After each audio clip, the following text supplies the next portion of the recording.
手把手祷告熟，在上帝的圣经话语里面曾经有说到，上帝创造这一切，地上种子所发出的蔬菜水果，还有树上所花合的这些水果，都要赐给人类，因为他是赐一切美好的上帝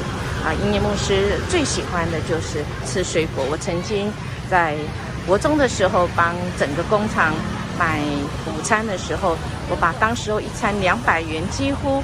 有这个2/3的钱都拿来买水果，以至于那一天我煮出来的午餐全部都是蛋的食物，没有钱可以来买其他的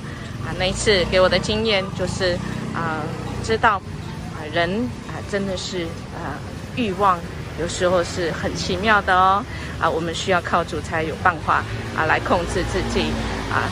所以我们今天来分享一件感恩的事。我今天如何在选择食物上面，在预算里面，我可以选得刚好均衡，对身体有益处的。